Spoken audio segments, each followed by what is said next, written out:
Are you looking for the best portable induction cooktops? In this video we will look at some of the 4 best induction on the market. Before we get started with our video, we have included links in the description, so make sure you check those out to see which one is in your budget range. Starting at number 1. Duxtop 9600 LS Portable Induction Cooktop. The Duxtop Induction Cooktop 9600 LS is lightweight, versatile, durable, and easily fits into a cabinet or onto a shelf for storage. The controls are accurate and intuitive, with 20 heat settings that step up in 20-degree increments.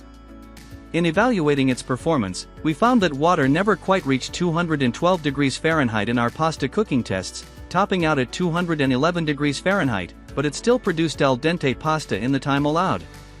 To be fair, almost every cooktop we tested was 1 or 2 degrees below boiling, if not more. This cooktop reached every heating benchmark much faster than the allotted time in all 3 cases. The Duxtop performed well in the searing test, producing an even sear, although the sides of the 10-inch pan were slightly cooler than the center.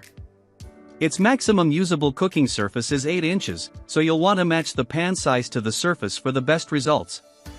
It has a child lockout safety feature to avoid accidental changes to the settings, and the burner immediately went into standby mode when we removed the pan. Overall, the 9600 LS rated just under models costing 10 times more, which we saw as a significant plus. At number 2. Breville Induction Cooktop. If the name didn't give you enough information, the Control Freak lets you tweak and tune every aspect of your heat. It provides temperature control at 1-degree intervals while also allowing you to adjust the intensity. Its controls and display were intuitive to use and easy to read, thanks to the bright LCD panel, and we liked being able to create and save custom settings for repeated use, including hold times. Like many other models, the Control Freak didn't quite reach 212 degrees Fahrenheit in our boiling test, but the pasta was al dente at the end of the allotted cooking time. Our heating tests showed that the pans overshot the temperature by about 20 degrees, and the center of the pan was considerably hotter than its edges.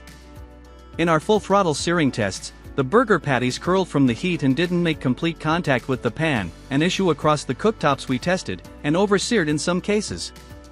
These results suggest the necessity of tweaking and tuning down the power and temperature settings to avoid those situations. At 16 pounds, the Breville was on the heavy side of what we'd consider portable, but the solid construction showed it to be a long-lived piece of equipment. At number 3. Duxtop LCD Portable Cooktop. Duxtop earned a 3rd spot on our list with this double-burner induction range. The 9620 LS had side-by-side intuitive controls for each burner, a locking feature to prevent accidental temperature changes, and a clear, backlit display. The burners had slightly different power levels, with the left operating at 1800 watts and the right at 1000 watts.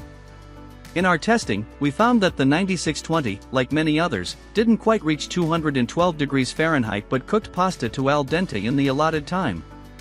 There was slight unevenness in our searing tests when the edges of the pan registered lower than the center. The cooktop setting and the surface temperature of the pan never quite agreed when measured, but the variance wasn't more than 20 degrees.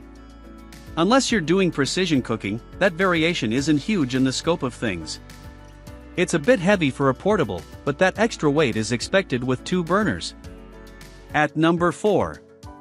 Duxtop Portable Induction Cooktop Countertop Burner. The 8100 MC is the pared-down little cousin of the Duxtop 9600 LS. It had the same 1800 watts of power in the same temperature range, but its controls worked in 40-degree increments, lowering the heating precision. You can also select varying power levels versus temperature, and a hold feature allows you to keep a steady temperature over time.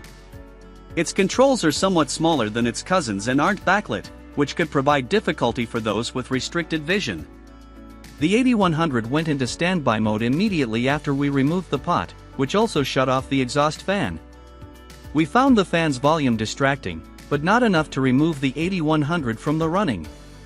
Using the maximum power setting, the water for our pasta test boiled after about 20 minutes, but it only reached 207 degrees Fahrenheit after 25 minutes when using the highest temperature setting.